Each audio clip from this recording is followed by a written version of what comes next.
꽃샘추위의 풍온으로 세상을 말리시는 하나님의 섭리가 우리의 요란스러움에도 함께하길 안녕으로 인사합니다. 바쁘고 분주한 하루하루가 계속되지만 어느덧 2월의 둘째 주가 시작되었습니다. 이번 주는 입춘이었습니다. 우리가 느끼는 온도는 여전히 거대한 겨울의 정점 같지만 오늘 우리에게 주어진 시간은 봄의 입구인 겁니다. 만물의 생명을 다시 움트게 하고 소생하게 하는 그런 채색들이 틈이 파는 봄의 입구입니다. 저는 우리가 결국 만나게 될 부활의 입구도 이런 입춘을 닮아 있을 거라고 확신합니다. 온도만 볼 땐 우리의 낡은 육체는 겨울 같지만 하나님이 우리에게 주시는 시간은 위대한 부활의 서곡, 봄의 서곡입니다. 그러니 때때로 내가 생각하는 모양으로 시작되지 않는다고 괴로워할 필요가 없습니다. 오히려 하나님은 우리 가운데 어떤 시간을 주시는지를 더 집중해야 됩니다. 어떤 시간을 주시는지를 더 탐닉해야 됩니다. 나의 느낌은 대부분 망상일 때가 높습니다. 하나님은 지금도 우리 가운데 시작점들을 계속해서 주고 계신 분입니다. 한 주 동안도 많은 일들이 있었습니다. 온 국민의 관심을 모았던 대왕고래 1령만 석유 가스전 프로젝트는 사실상 허위로 결론이 났습니다. 이 프로젝트는 대통령이 직접 대국민 브리핑을 할 정도로 확신했던 프로젝트였습니다. 만약 브리핑에 명시된 대로 우리나라에 140억 배럴이 매정이 되어 있다면 시가를 계산했을 때 2260조의 가치가 있었습니다. 삼성전자가 참고로 시가총액이 453조라고 비교할 때 그 150배럴이 정말로 된다면 삼성전자보다 4배가 넘는 가치였습니다. 물론 이 과정에서 많은 정치적 공방이 있었습니다. 한 번을 시추를 해도 예산이 필요하고 또 여기에 여러 가지 공방들이 있었습니다. 그래서 결국 자국의 돈으로 하지 않고 전 세계에서 가장 큰 미국의 지질 탐사인 액트지오가 자사비 460억을 투자해서 시추에 나선 겁니다. 그리고 이번 주에 그 회사 대표인 빅토르 아우레루 대표는 이번 시추에 대한 결과를 발표하였습니다. 대왕고래 시추 탐사 결과 일부 가스 징후가 있는 걸 확인했지만 그 규모가 예상했던 1%의 경제성도 확보할 수 없다라는 발표로 막을 내렸습니다. 시국이 시국인 만큼 참으로 여러 가지 생각이 드는 발표였습니다. 이걸 아름다운 시도라고 이야기를 할지 아니면 허위로운 무리수라고 이야기를 해야 될지 조금 고민스럽습니다. 왜냐하면 저 개인적으로는 이런 탐사에 나섰다는 건 칭찬해 주고 싶기도 하기 때문입니다. 그러나 또 이런 것도 생각해 볼 만합니다. 우리가 기독교에서 배우는 신앙과 믿음은 이런 식으로 투영해 버리는 거 아닌지 조금 반성해 볼 필요도 있습니다. 이번 주는 가수 송대관 씨가 별세를 하였습니다. 그는 태진아 씨와 함께 아름다운 라이벌을 이루며 서민들의 서걱거리는 마음을 만져주는 노래를 불렀습니다.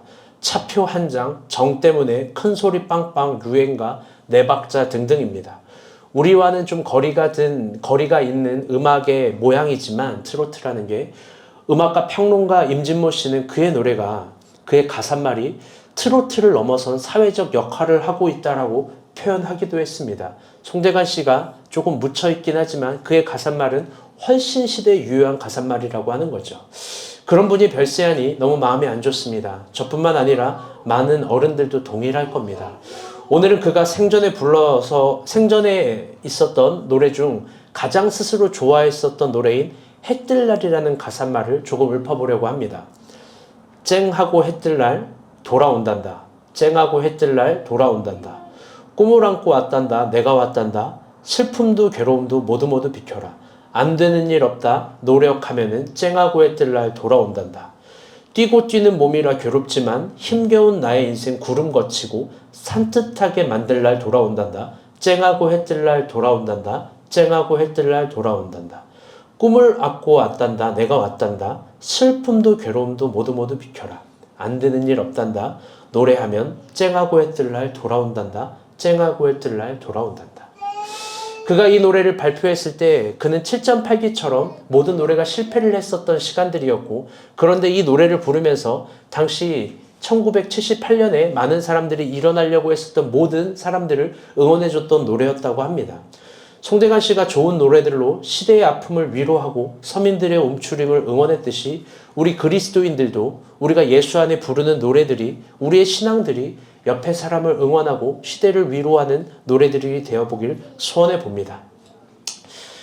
큐티 본문이 바뀌었습니다. 누가복음입니다. 다들 어떠셨는지요? 사실 오늘 본문은 불과 불과 2달 전 대림절을 보낼 때 태동이라는 제목으로 제가 설교를 했던 동일한 큐티 본문입니다. 그래서 그런지 작년의 설교를 읽어보니 감회가 새롭습니다. 어떻게 설교를 구성할까 하다 오늘 설교는 작년 설교와 연계되어 있는 후속편으로 준비를 했습니다. 그 이유는 작년에 설교를 하면서 설교 대목에 이런 말을 했더라고요. 다 의미는 설명하지 못하지만. 오늘 그래서 다 의미는 설명하지 못하는 부분을 한번 설명해 보려고 합니다. 그래서 작년 설교와 굉장히 비슷한 관점에서 신학적 테마를 이야기를 해야 되고 예화도 동일하게 기억하기 위해서 사용하였습니다. 오늘 설교를 참고해 주셨으면 좋겠습니다. 우리 39절 말씀 한번 읽어보도록 하겠습니다. 시작. 이때 마리아가 일어나 빨리 산골로 가서 유대한 동네에 이르러. 우리는 누가복음 1장의 모든 상황들을 나름 잘 알고 있습니다. 그건 마리아가 예수를 성령으로 잉태한 사건입니다. 사실 이 본문이 대림절 본문으로 나왔으면 참 좋겠다라는 생각을 설교를 준비하면서 다시 한번 해보게 되었습니다. 그때는 우리 호세아였으니까요. 여하튼 마리아가 성령으로 예수를 임신한 겁니다. 그리고 천사가 나타나서 마리아에게 임신했다라고 얘기를 하죠. 우리는 이 부분에 대한 어떤 고민도 없습니다. 그래서 마리아는 마냥 행복하고 좋고 엄청난 큰 축복이 있다라고 생각합니다. 마치 이번 주 우리에게 빛나가 태어난 것처럼요. 빛나가 태어나서 빛나가 우리에게 온 축복처럼요. 근데 이 간사님 이게 이렇게 되면 화면을 보지 않을까요? 다 보여요? 아, 좋습니다. 근데 우리 하나 말씀 봅시다. 누가복음 1장 46절부터 48절입니다. 시작.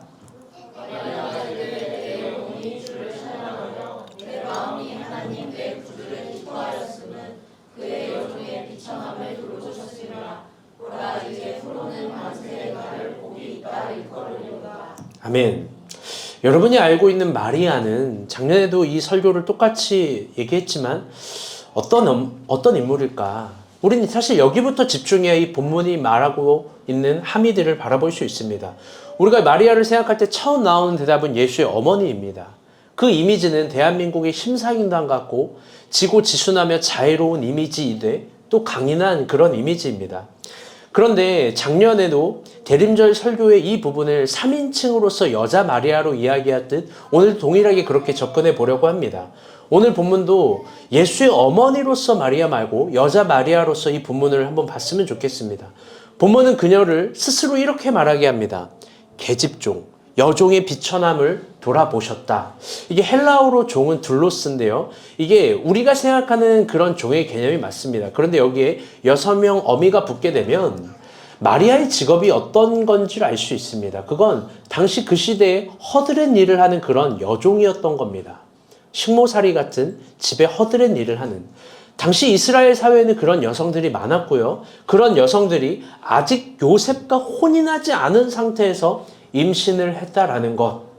여러분 그건 돌에 맞아 버림받을 일입니다.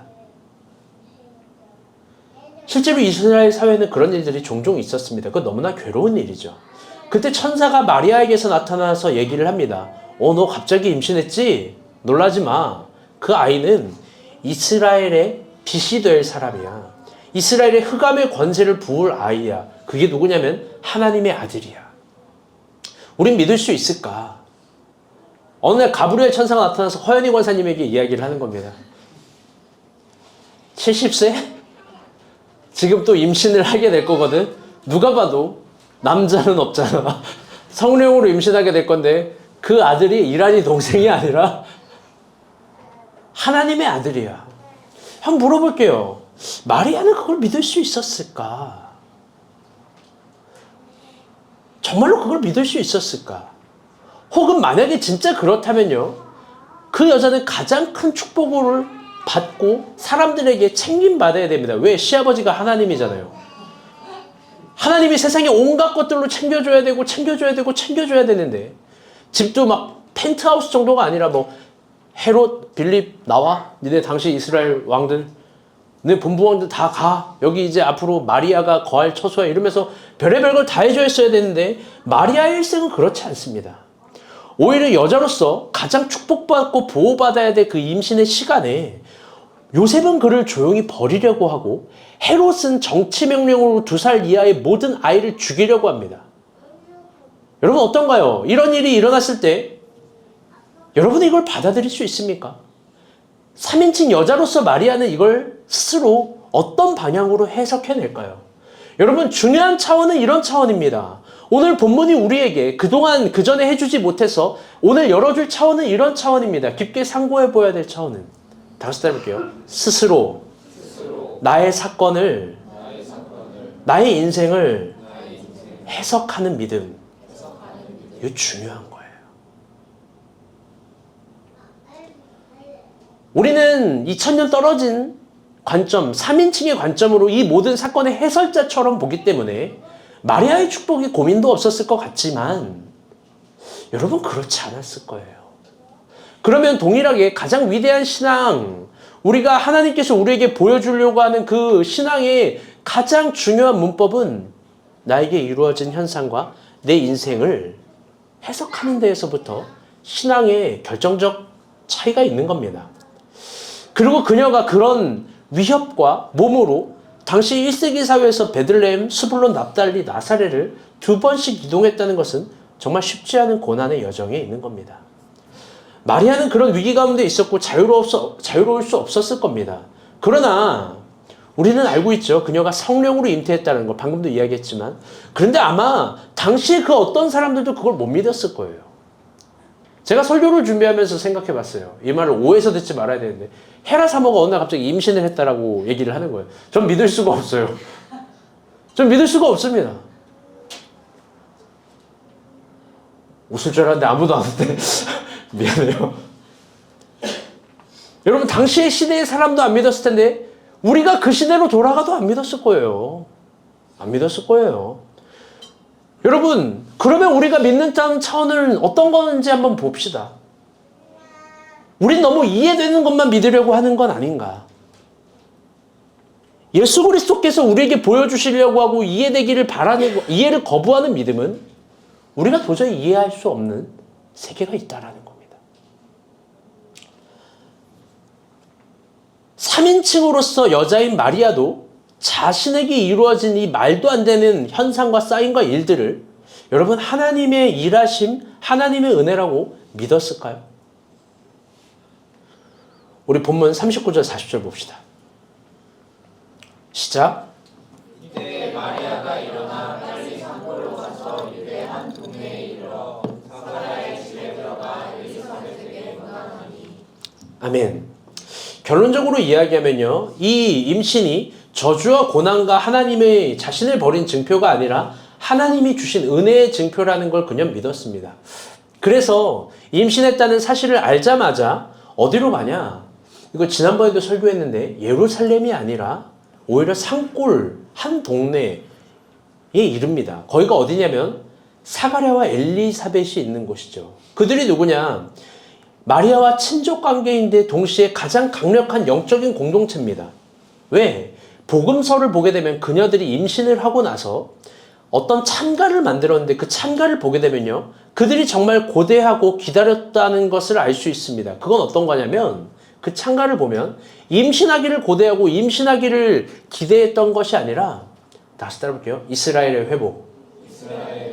이스라엘이 회복되기를 간절히 고대하고 기다렸던 거예요. 그리고 더 나아가 이스라엘 회복을 위해서 자신이 쓰임받기를 사모한 거예요. 그런데 정말 인상 깊은 건 그들의 나이와 형편입니다. 정확할 순 없지만 엘리사벳과 사가랴의 나이는 상당히 많았을 거고요. 100%. 또 마리아의 형편은 어려웠을 겁니다. 그러나 그들은 각자의 출신과 나이와 형편에 상관없이 자신들의 인생이 이스라엘의 회복을 위해서 쓰임받기를 바란 거예요. 노래를 지어 부를 만큼. 노래를 지어 부를 만큼. 쨍하고 해뜰날을 부를 만큼, 네 박자를 부를 만큼.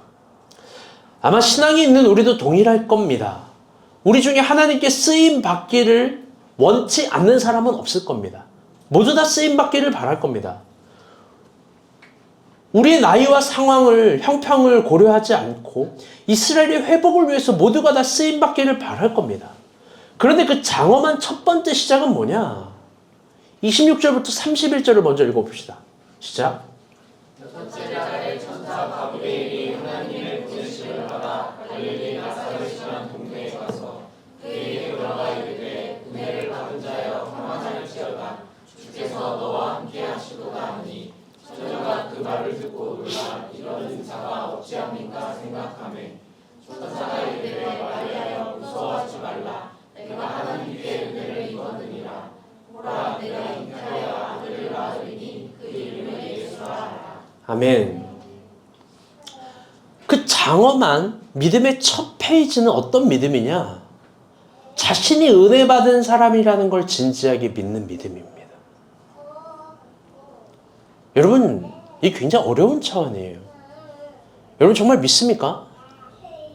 제가 어제 제자훈련 때도 이야기했지만 가난한 사람들이 가장 100% 같은 제가 느낀 이론으로 증명할 수는 없고 수치로 정당화할 수는 없지만 제가 개인적 경험으로 느낀 100%는 피해의식과 피해망상이라고 했습니다.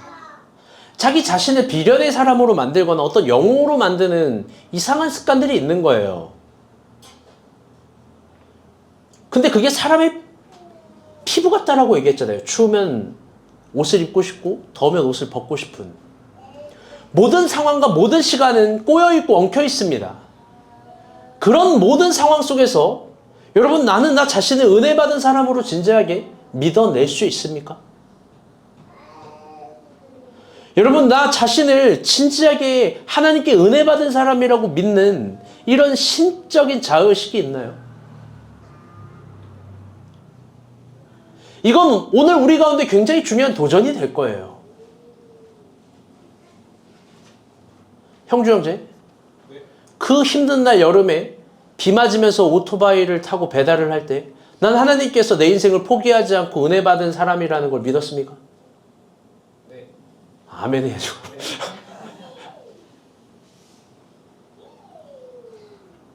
저 친구는 정말 믿은 것 같아요. 저는 윤용식 형제 간증을 이번 주에 한 5번은 들은 것 같아요. 가난이 저는 익숙했습니다. 가난이 익숙한 그대에게 물어보고 싶습니다. 가장 가난하고 어려웠을 때 그때도 하나님께서 당신에게 은혜를 준 사람이라는 걸 믿었나요? 아멘. 동일하게 우리 윤희 형제 오늘 멋있는데 한번 물어보고 싶습니다. 시험이 떨어졌다 할지라도 떨어지지 않았지만 하나님이 나에게 은혜를 주신 사람이라는 걸 믿어낼 수 있습니까? 여러분 이거 중요한 거예요. 대답을 강요하는 게 아니라 정말이에요. 여러분 염학열 선생님이랑 제가 신방을 했는데요. 학생이 처음에 0명이었는데 20배 하나님이 주셨어요. 아멘. 지금 막 20명 정도예요. 근데 물어볼게요. 2개월간 계속 1명이에요. 그럼 나는 하나님이 저주를 한 건가요? 그럼요.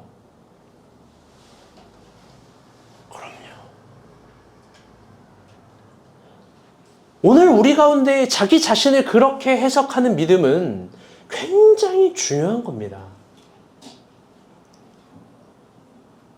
마리아는 자기 자신이 은혜받은 사람이라는 걸 믿었고 그토록 고대하고 희망하고 기도했던 이스라엘의 회복이 은혜받은 자기 자신을 통해서 이루어진다라고 믿었던 거예요. 우리 본문 41절부터 45절 봅시다. 시작. 엘리사벳이 마리아가 응원하는 그들의 아이가 복중에서 뛰노는지라 엘리사벳이 성령에 충만하노라 큰 소리로 불러 이르되 여자 중에 내가 복이 있으며 내 태중의 아이도 복이 있도다. 보라 내 운하는 소리가 내 귀에 들릴 때 아이가 내 복중에서 기쁨으로 뛰노라도다. 주께서 하신 말씀이 반드시 이루어지리라고 믿는 그 여자에게 복이 있도다. 아멘. 여러분, 본문을 보게 되면요, 엘리사벳을 만난 아이가 뱃속에서 뛰노는 것을 느꼈대요. 이게 헬라어로 에스크리테이션이에요. 그래서 지난번에 이게 보편적인 해석은 뭐냐면 그냥 태동이에요, 태동. 그래서 지난번에 대림절 때 이 설교를 태동이라고 설교를 지었어요. 이 태동이란 뭐냐? 우리가 잘 알고 있는 겁니다. 그거 아이가 자라나고 있다라는 증거입니다. 그런데 깊게 생각해 볼게요. 이 태동이 그리 특별한 건가요? 메시아를 임신했다는 그 임신적인 거 말고 일반 임신을 생각해 봅시다. 연미 태동 느꼈어요? 안 느꼈어요? 느꼈잖아요. 헤라 사모 태동 느꼈어요? 안 느꼈어요? 박찬희 목사님 태동 느꼈어요? 안 느꼈어요? 뭘 느껴요? 빗속에 자기 배고픈 건 알았겠지. 여러분, 은비 간사는요, 들어보니까 갈비뼈가 부러지는 줄 알았대요. 보니까 그게 이해가 되죠. 지금 하윤이 좀 봐봐. 이거 보통이 아니에요.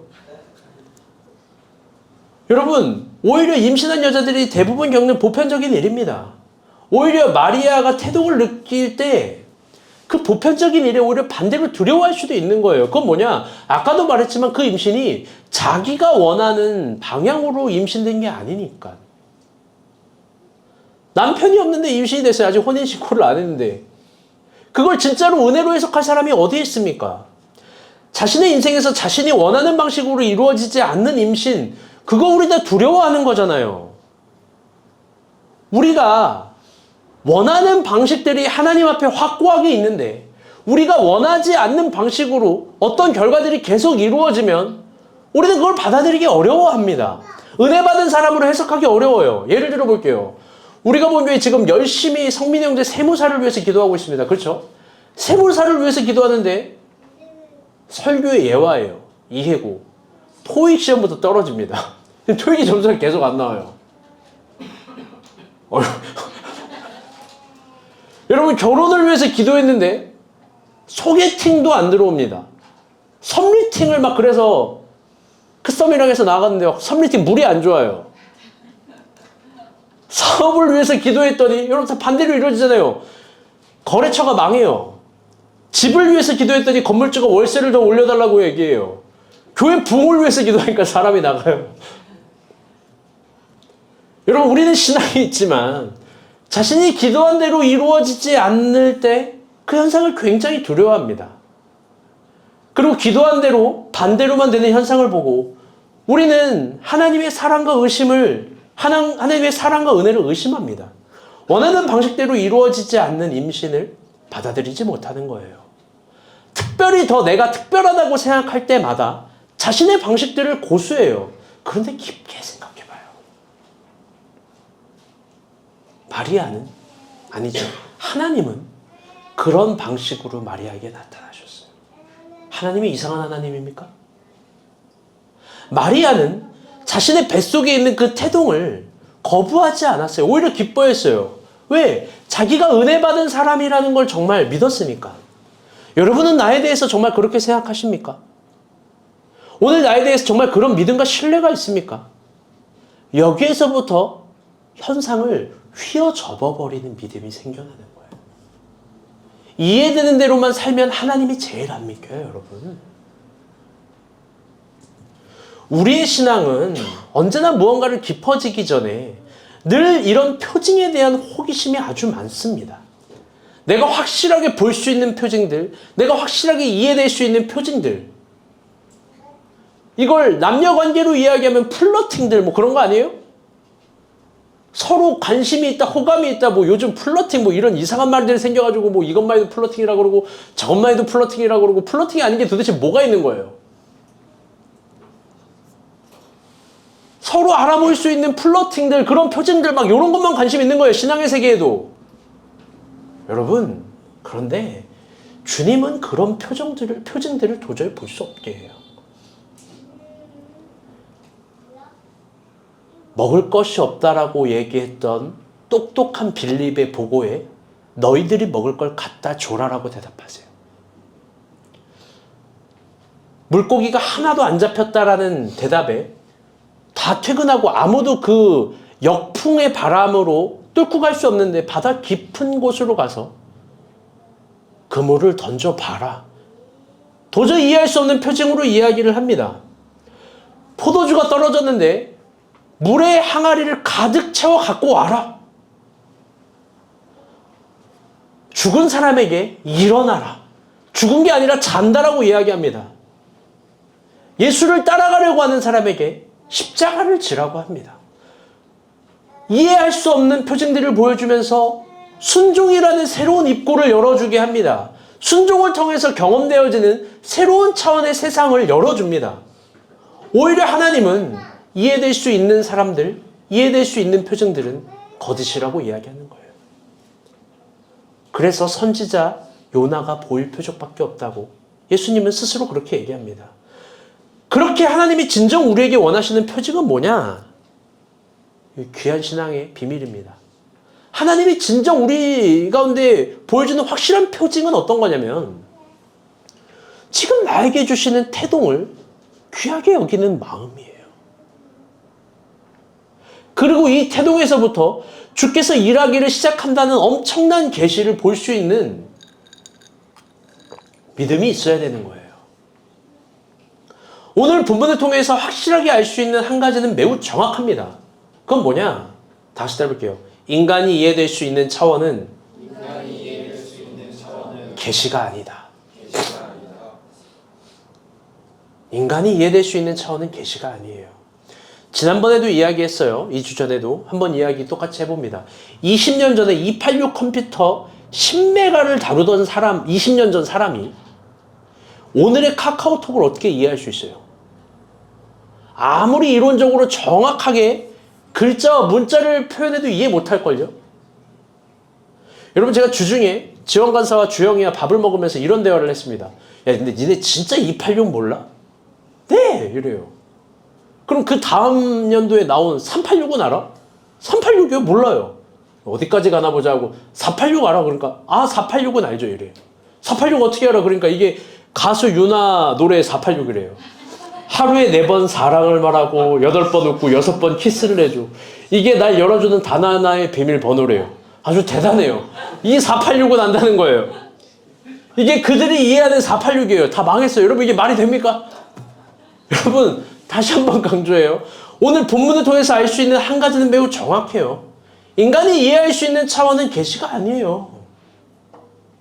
그렇다면 내가 이해되지 않는 차원으로부터 시작되는 삶의 태동은 어쩌면 하나님의 계시가 임하는 아주 정확한 과정인지 모릅니다.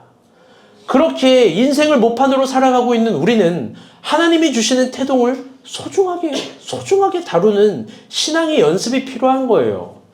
그걸 알기 위해서 우리가 가장 해결해야 될 주소는, 신앙의 주소는 뭐냐? 다 같이 해볼게요. 매일 큐티, 매주 설교. 제가 이번 주 새벽 설교에서도 이야기했듯이 다른 신을 섬기지 않고 유일신을 섬긴다라는 또 다른 의미는 나에게 매일 큐티하는, 매주 설교를 듣는 이 지점에 내 삶의 모든 체중과 삶이 주는 테마의 모든 결정에 체중과 무게감을 실어보는 거예요. 여기에서 나의 들숨과 날숨을 마셔보는 겁니다. 그런데 여러분, 매일 큐티하는 게 쉬운 게 아니에요. 큐티만 하려고 하면 시간이 없고 설교만 들으려고 하면 아이가 배가 아파서 똥을 싸러 갑니다. 예화예요, 예화. 지금 뒤에 난리 났어요. 우리 이야기라고 막. 여러분, 온전한 게 쉬운 게 아니에요. 매일 큐티하기가 얼마나 어려운데요. 매주 이 설교에 집중하기가 얼마나 힘이 든 건데요. 고백해봅니다. 저도 힘들어요. 목사님, 저도 힘들어요. 더 정확하게 표현하면 전공을 했고 직업으로 목회를 하는 저도 힘들어요. 왜? 이거 진짜 영적인 거니까. 그러니까 이게 진짜고 이게 진짜 싸움의 시작인 거예요. 매일 큐티하는 거.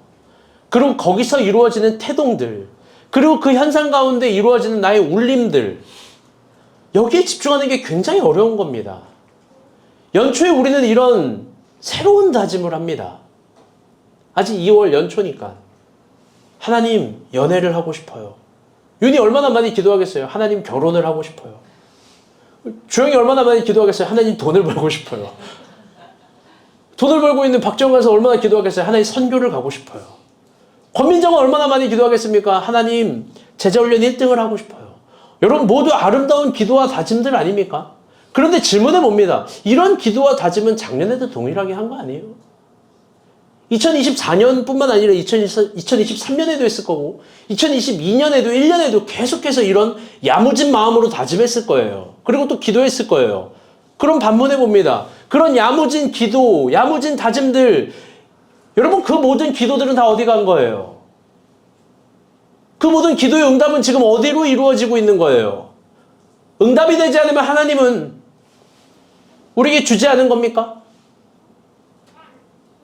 우리 모두 다 결과만 응답이라는 위험한 도식을 갖고 있어요. 그래서 그런 수화식으로 하나님 해석하기를 즐겨해요. 여러분 잘 들어봐요. 하나님은요, 돈이 아니에요. 이 세상의 확실한 결과값은 돈이에요.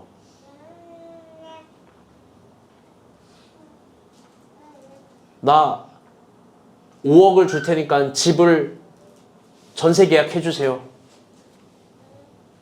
나 100만 원 줄 테니까 연애 상담해 주세요. 나 14,900원 줄 테니까 파스타 주세요. 가장 완벽하고 가장 정확한 결과값은 돈이겠죠. 그런데 하나님은 돈이 아니에요. 그런데 왜 다들 하나님을 그런 돈의 결과값으로 이해하는지 모르겠습니다. 성경은 단 한 번도 하나님을 그런 결과값으로 말한 적이 없는데 그런 수화식으로 하나님을 해석하면 안 됩니다. 오히려 하나님은 임신을 시키시는 분이에요. 오히려 하나님은 태동을 주시는 분이에요. 오히려 하나님은 내 가슴 가운데 꿈과 울림을 주시는 분이에요. 하나님은 근데 내가 이해할 수 없는 방식의 과정을 주시는 분이에요. 스불론, 납달리, 베들레헴으로 막 이동해야 되고 헤롯이 정치 학살을 해야 되고 요셉은 자기를 버리려고 하는데 나는 임신했고. 그렇다면 이게 잘못된 것이 아니라 여기에 하나님이 어떤 분인지 숨겨 들어가 있는 거 아닙니까? 오히려 하나님은 나의 아까 이야기한 그 수많은 야무진 다짐과 기도의 응답을 안 한 것이 아니라 거기에서 소중한 일상의 태동들로 응답하고 있는 건지도 모릅니다. 기도한 만큼 울림을 주시는 거예요. 여러분 굉장히 중요한 차원이에요. 기도한 만큼 내 안에 뱃속에 꿈틀거리는 것들을 막 주시는 거예요. 여러분 그게 참된 응답이라면 여러분은 뱃속의 꿈틀거림을 어떻게 이해할 거예요? 심장 속에 뛰는 이 설렘과 열망을 어떻게 이해할 거예요? 물론 그게 100번 강조했지만 내가 원하지 않는 방식의 임신일 수 있습니다. 그래서 우리는 하나님을 거절하고 거부하고 하나님의 응답을 경멸할 수도 있어요. 심지어 하나님을 저주하죠. 어제 이야기한 것대로 그게 온전하지 못할 때 피해와 피해 망상증으로 가는 겁니다. 근데 예언자의 메시지를 보게 되면 그 선택도 개인의 몫인 거예요. 그 선택도. 그렇게 하나님을 믿을지 그렇게 하나님을 믿지 않을지. 수십 년 동안 목회를 하면서 철저하게 깨달은 게 있습니다. 자신의 일상을 늘 부정하고 경멸하고 다른 거에만 희망하는 이들에게 하나님은 절대 응답을 주지 않으세요.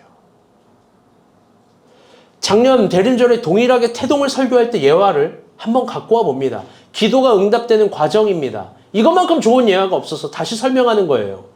여러분 기도를 했다고 연애를 하고 싶다고? 그럼 너무나 당연한 태동들에 반응해야 되죠. 뭐예요? 살을 빼고 운동을 하고 자신을 꾸미고 내면을 다듬는 거예요.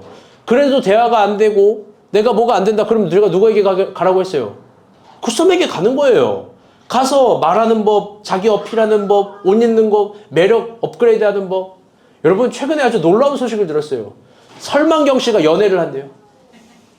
나 있었으면 참 좋을 텐데. 저는 그게 야 이거 기적 아닐까. 근데 그 썸을 다시 봤어요. 제가 뭐가 되네. 나는 얘가 뭔가를 상담할 때마다 좀 웃기다 표현은 좀 그렇고 좀 우습다 이 표현도 좀 그렇지만 귀엽다. 귀엽거든요. 이게 상담이 될까? 얘가 뭘 안다고. 무시는 아니지만. 여러분들 설만경 씨가 연애가 되는 걸 보면서 야 연애는 누구나 할 수 있다. 할렐루야. 여러분, 그런데 다들 이런 걸 배우는 걸 자존심 상해하는 것 같아요. 근데 그게 참 웃긴 처사예요. 잘 들어보세요. 김밥 하나만 말라고 해도 작년에 했던 얘와 똑같이 해요. 한 달을 배워야 돼요. 여러분, 샌드위치 하나 만들려고 해도 한 달을 배워야 돼요. 샐러드? 여러분, 샐러드 쉬워 보이죠? 그 야채 넣고 드레싱 소스 하는 거 아닌가? 여러분, 그거는요, 윤용식, 박지원을 무시하고 모독하는 말이에요. 윤용식 형제 그거 배웠어요, 안 배웠어요? 배웠잖아요. 샐러드가 비빔밥이 아닙니다, 여러분. 비빔밥은 다 넣고 비비는 거잖아요. 그러면 전주 비빔밥 사장님한테 뺨 맞는 일이에요. 여러분, 이 세상의 모든 건 배워야 되는 거예요. 자연스럽게 되는 게 어디 있어요? 그러면 내 안에 연애를 다짐했을 때 울리는 이 태동도 배워야 되는 거죠. 돈을 내서라도 배워야 되는 거죠. 여러분, 돈을 벌고 싶다고요? 그런데 나는 안 된다고요? 나는 능력이 없다고요? 환경이 좋지 않다고요? 여러분, 우리 안에 이제 그런 핑계는 통하지 않아요. 이것도 작년에 했던 예와 그대로 한번 해봅니다. 사진 하나 한번 볼게요. 이거 작년에 했던 예화잖아요. 구글 창고. 다들 여러분 이 사진 이런 거 보면 막 알레르기 반응이 있어요. 이건 그 시대 때나 통하는 이야기라고. 저 사람만 특별하다고. 여러분, 그럼 이거 어떻게 생각해요? 그러면 제가 다음에 이런 사진을 보였어요. 여러분, 애플, 구글, 아마존, 할리데이, 디즈니, 여러분 마텔 다 여러분 창고에서 시작했다면서요. 여러분, 근데 성공했어요. 물론 성공하지 못한 창고지기 스타트도 있겠죠. 그들이 성공했던 이유 너무 단순한 거 아닙니까? 그럼 뭐예요? 다시 따라볼게요. 한계까지 가본 거. 피보다 진하게 살아라. 세이노의 가르침이에요. 여러분, 그렇게 사는데 안 되는 게 있을까요? 다들 이런 머리 써서 안 되는 거예요. 돈은 벌고 싶은데 일하긴 싫고, 돈은 벌고 싶은데 알바하기엔 자존심 상하고, 돈을 벌고 싶지만 내가 원하는 빛나는 일만 하고 싶고, 돈을 벌고 싶으면 다시 따라볼게요. 돈 버는 일을 해라. 그럼요. 여러분, 제 말을 오해해서 안 돼요. 이런 사진 보여주면서 제가 어설프게 여러분에게 막 꿈을 심어주고 다들 사업하라는 소리가 아닙니다. 그리고 다 우리가 본 게 이 3층 창고에서 시작해라 뭐 이런 얘기가 아니에요. 정말 돈을 벌고 싶으면 하나님께 태동을 구하라는 거예요. 태동이 느껴지면 또 하나님께 더 구하라는 거예요. 어떤 걸 구하냐? 영감이에요. 여러분, 영감이 뭡니까? 눈으로는 안 보이지만 영적으로 보이는 감각들입니다. 아멘? 여러분, 그 영감이 왜 중요한지 알아요? 영감이 반드시 길이 됩니다. 그 영감이 우리가 그토록 기다려왔던 기도의 응답들이 나에게로 오고 있는지 여러분 어떻게 알아요? 그러니까 영감은 지혜가 아니라, 영감은 남을 못 보는 걸 바라보면서 내가 관망하는 것이 아니라, 영감은 반드시 내 육체를 거기에 투영하게 해야 되는 거예요. 이 공식은 서로 5대5, 아니 100대100 아주 동일한 겁니다. 사람은 기도한 만큼 살 수 있고 살 수 있는 만큼 기도하고 있는 겁니다. 여러분, 그러니까 언제나 자주 강조하지만 지금은 무리하게 살아봐도 돼요. 고스란히 남을 거예요. 지난주 설교의 결론을 기억합시다. 2095년 혹은 2085년 혹은 2075년을 상고해 봅시다. 3, 40년 뒤에 있을 가장 후회할 순간은 지금이에요. 지금 어떤 것도 도전해보지 않고 망설이고 있는, 서성거리고 있는 내 모습이에요. 믿음의 눈으로 보면 지금이 엄청난 기회와 시간들이 흐르고 있는 겁니다. 그게 하나님이 우리 가운데 주시는 태동입니다. 정복의 해예요. 여러분, 여기에 떡하니 정복이 있습니다.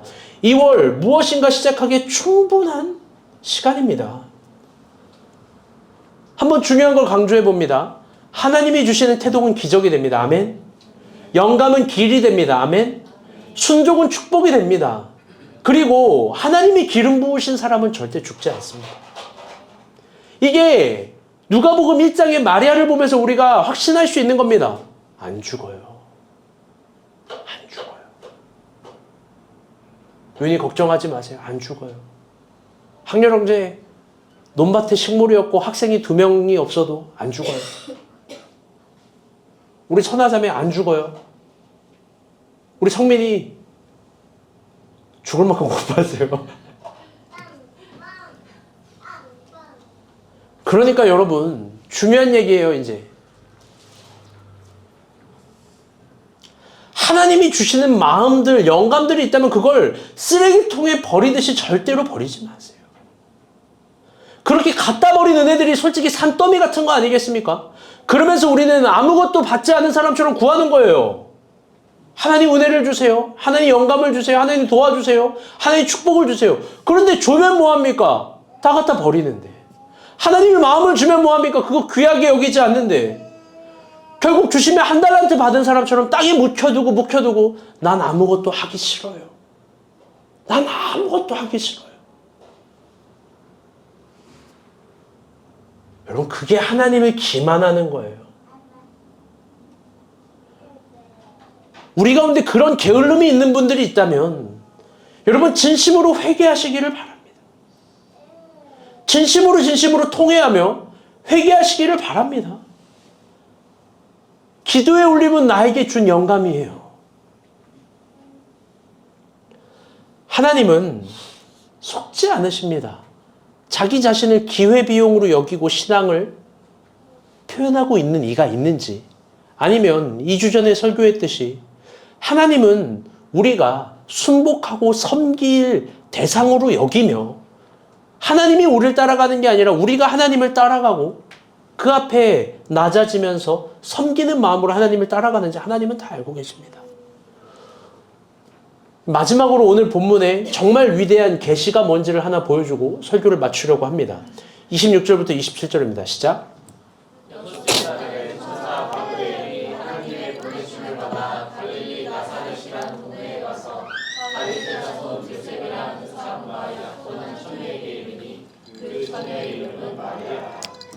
아멘. 하나님의 응답은요, 이게 제일 중요한 후속 설교의 내용인데 신비로운 이야기예요. 잘 집중해 주세요. 하나님의 응답은요, 여러분 26절을 보잖아요. 천사 가브리엘이 하나님의 보내심을 받아 갈릴리 나사렛 동네에 가서, 이게 끝이 아니라 다윗의 자손 요셉이라는 사람과 약혼한 처녀에게 이르니 그 처녀의 이름은 마리아라. 즉 무슨 말이냐면요, 하나님의 응답은 갈릴리 나사렛이라는 동네에 임한 게 아니에요. 어떤 환경에 임한 게 아니라 하나님의 행동의 목적지는 마리아라는 사람에게 임한 거예요. 이게 정말 위대한 계시입니다. 아무도 우리는 내가 원하는 방식을, 이해되지 못하는 방식대로 나에게 온다면 응답받았다고 생각하지 않습니다. 왜? 우리가 생각하는 기도는 갈릴리가 예루살렘으로 변해야 응답인 거고, 적어도 나사렛이 뉴욕 정도는 돼야, 그렇게 변해야 기적이라고 생각하니까요. 여러분들 그렇지 않아요? 본문을 보면 그토록 찾아 헤맸고 그토록 목말랐던 응답은, 그토록 찾아 헤맸던 기적은 바로 마리아 자신이었어요. 그러니 내 자신이 이미 하나님의 응답이에요. 내 모든 기도의 응답은 오늘을 하나님이 선물로 나에게 준 나예요. 말이 좀 어려운 게 아닙니다. 내 모든 기도의 응답은 오늘을 나에게 선물로 준 나예요. 또 나의 하루들이에요. 여러분 잊지 마세요. 그걸 잊지 마세요. 그러니까 응답 못 받았다고 하나님께 질색팔색하지 마세요. 하나님은 나로 응답하고 나에게 계시도 주신 거예요. 이 세상은요, 단 한 가지도 내 뜻대로 안 움직일 수도 있습니다. 어떤 한 가지도 내가 아무리 기도해도 내 뜻대로 안 움직일 수 있어요. 막 김태형 간사님이 막 화가 나가지고 막 기도할 수 있어요. 하나님, 우리가 본 교회가 막 1층으로 가게 해주세요. 막 기도할 수 있어요. 그게 내가 원하는 방식대로 응답이 안 될 수 있어요. 연미가 화가 나가지고 하나님이 이성민이 좀 잠잠하게 하여 주옵소서. 그 입을 다물게 하여 주시옵소서. 막 이렇게 기도할 수 있어요. 근데 응답이 안 될 수 있어요. 얼마든지요. 우리가 하는 모든 환경은, 나사렛은, 갈릴리는, 스불론과 납달리는 절대 안 변할 수 있습니다. 그런데 기도한 응답대로 변할 수 있는 유일한 한 가지가 있어요. 그게 바로 기도하고 있는 나예요. 나는 내가 변화시킬 수 있잖아요.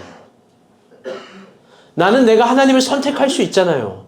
나는 그대로 걸어갈 수 있잖아요.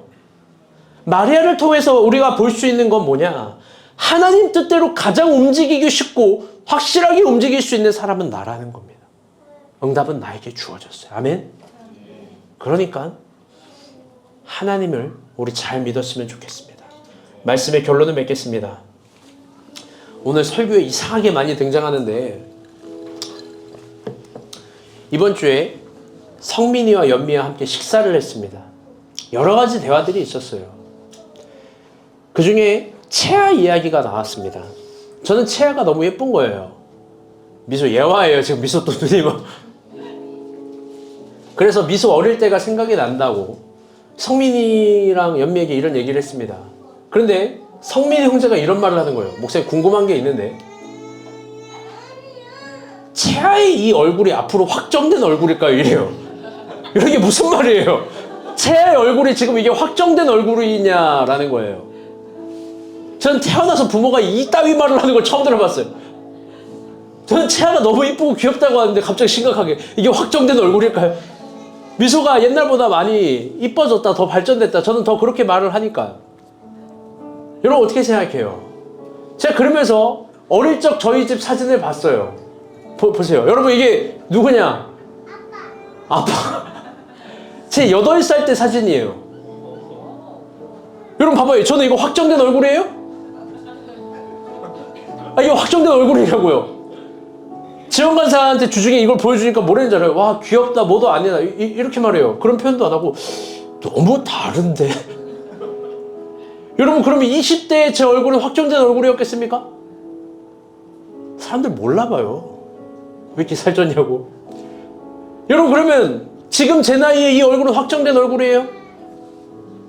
과연 우리가 뭘 확정할 수 있는 거예요? 인생에 있어서 자기 얼굴도 확정 지을 수 없는데 가장 움직일 수 있는 내 인생도 나를 확정할 수가 없어요. 계속 변해요. 사람이라는 존재는.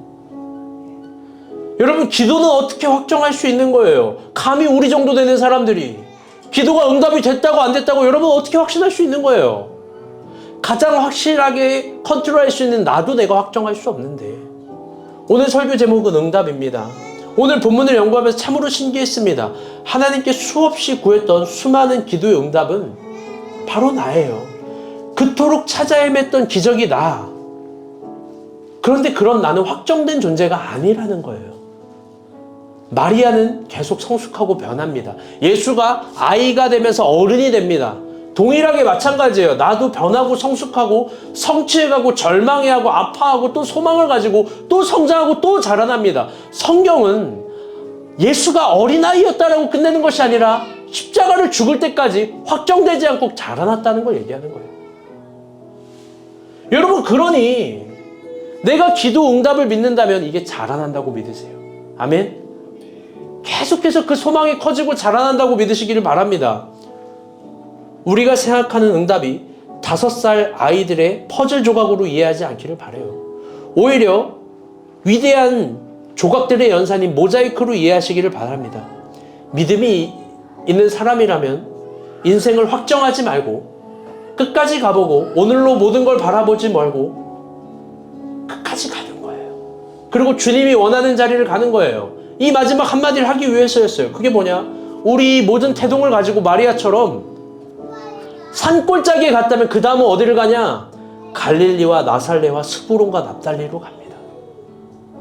거기서 헤롯이 죽이려고 했고 요셉은 버리려고 했고 천하의 호적을 찾았고 그래도 하나님이 기름 부으심 받은 사람 안 죽는 거예요.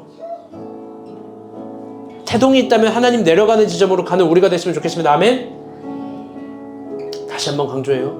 태동은 기적을 만들고 영감은 길을 만들고 순종은 축복을 만들고 하나님이 기름 부어 주신 사람은 절대 안 죽습니다. 우리 찬양하며 기도하며 나아갑시다.